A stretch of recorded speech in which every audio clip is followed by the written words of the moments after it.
সবারই একটা প্রশ্ন, কবে হবে নির্বাচন? সেই প্রশ্নের কাঙ্ক্ষিত প্রশ্নের উত্তর দিয়ে দিলেন ডক্টর ইউনূস, অন্তর্বর্তী সরকার ডক্টর ইউনূস। কতদিন থাকবে অন্তর্বর্তী সরকার জানালেন ডক্টর ইউনূস। অন্তর্বর্তী সরকারের মেয়াদ 4 বছরের কম হবে, তবে মানুষ কি চায়, রাজনৈতিক দলগুলো কি চায়, তার উপর পুরো বিষয়টা নির্ভর করছে বলে জানিয়েছেন অন্তর্বর্তী সরকারের প্রধান উপদেষ্টা ডক্টর মোহাম্মদ ইউনূস।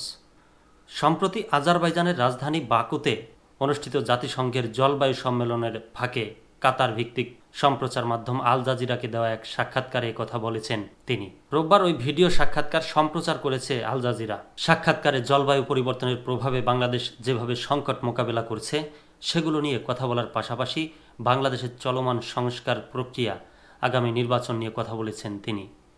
অন্তর্বর্তী সরকারের মেয়াদ নিয়ে আল জাজিরার সাংবাদিক নিক ক্লার্ক জানতে চাইলে ডক্টর ইউনূস বলেন, আমরা অন্তর্বর্তী সরকার, আমরা স্থানীয় সরকার নই। নিয়মিত সরকার 5 বছরের হয়।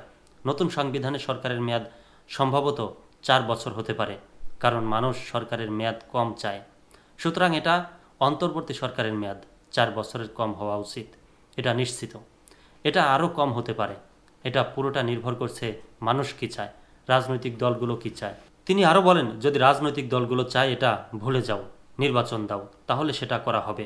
তাহলে অন্তর্বর্তী সরকার প্রধান হিসেবে তিনি 4 বছর থাকছেন কিনা এমন প্রশ্নের জবাবে ডক্টর ইউনূস বলেন, আমি তা বলিনি যে 4 বছর।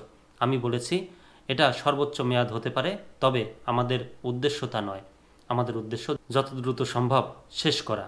চলমান সংস্কার কার্যক্রম নিয়ে প্রধান উপদেষ্টা বলেন, পুরো সরকার ব্যবস্থা সংস্কার হবে। মানুষ নতুন কিছু চায়, সেখানে সব ক্ষেত্রে সংস্কার হবে। আগামী সংবিধানও সংস্কার হচ্ছে। এ লক্ষ্যে বিভিন্ন সংস্কার কমিশন করার কথা তুলে ধরে তিনি বলেন, দুটো প্রক্রিয়া একসঙ্গে চলছে, নির্বাচনের প্রস্তুতি এবং সব সংস্কার শেষ করার প্রস্তুতি।